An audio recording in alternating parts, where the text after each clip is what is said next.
সাবেক প্রধানমন্ত্রীকে ফেরত নিয়ে আসা একটা বড় দিয়ে এটা প্রয়োজন। প্রচারও আমাদের অনেক কম হচ্ছে, যে ভারত এগুলো করছে বা বলছে, এটা কিন্তু প্রচার কম হচ্ছে, এটাও করতে হবে।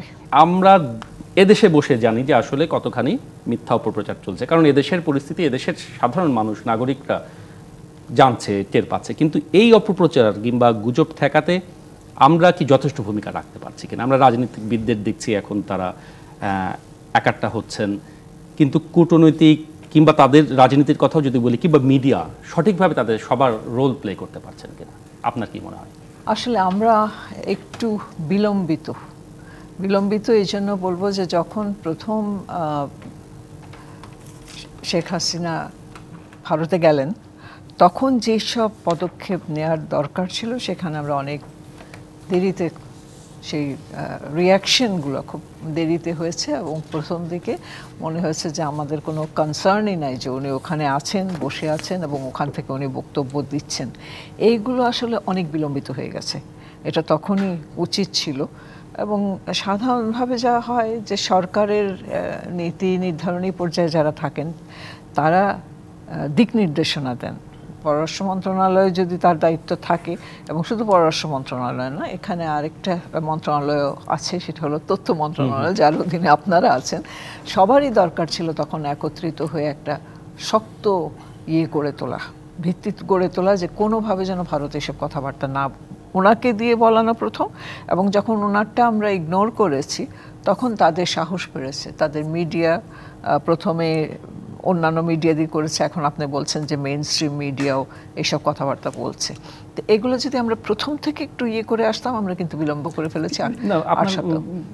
বক্তব্য স্পষ্ট, কিন্তু সেই মুহূর্তে 5ই আগস্টে আমাদের যে প্রেক্ষাপট ছিল, বেশ 3 দিনের মতো সরকার ছিল না, সরকার যখন গঠন হলো তারপরেও কিছু সময় গিয়েছে, সব মিলিয়ে তাৎক্ষণিক যে প্রতিক্রিয়া দেখানো, সেই অবস্থায় তো আমরা বোধহয় ছিলাম না।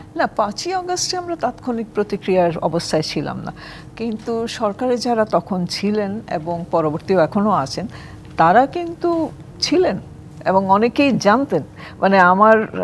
আমি কাউকে ডিফেন্ডও করছি না, কাউকে দোষারোপও করছি না, কিন্তু এটা তাৎক্ষণিকভাবে নিলে আজকে এই পর্যায়ে আসতো না, এটা হলো আমার বক্তব্য। বছর শেষের খুশি নগদে হবে বেশি। নগদ পেমেন্টে নির্দিষ্ট ক্যাটাগরির কেনাকাটায় 300 টাকা পর্যন্ত ক্যাশব্যাক। আর যেটা এখন যেটা হয়ে গেছে, এখন আমাদেরকে হবে ড্যামেজ কন্ট্রোল। আমরা তো এখন ড্যামেজ কন্ট্রোল মোডে আছি। তো সেখানে হলো যে আমাদের যেটা বলতে হবে সেটা খুব শক্তভাবে বলতে হবে, এবং তার দুটো জিনিস, একটা হলো যে সাবেক প্রধানমন্ত্রীকে ফেরত নিয়ে আসা একটা বড় দিয়ে, এটা প্রয়োজন, কারণ উনি তাহলে ওখান থেকে অঝরে বক্তব্য দিয়ে যাবেন না।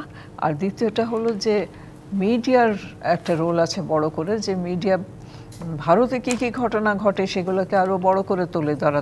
ভারত তো একটা বিশাল দেশ, এবং ওদের ভিতরে তো অভ্যন্তরীণ অনেক আছে, বিভেদ আছে, অনেক কিছু ঘটে, সেগুলো সব কিছুকে কিন্তু আমাদের পত্রপত্রিকা এখন তুলে ধরা দরকার, বা আমাদের মিডিয়াকে একটা রোল প্লে করা দরকার। আমি এটা কাউন্টার ন্যারেটিভ দিতে হবে, কিন্তু সত্য দিয়ে। ওরা তো মিথ্যার উপরে ভিত্তি করে বলছে, কিন্তু আপনাকে এখন সত্যের উপরে ভিত্তি করে কাউন্টার ন্যারেটিভটা দিতে হবে, এবং সেটাকে একটু জোরদার করে সঠিক তথ্য দিয়ে।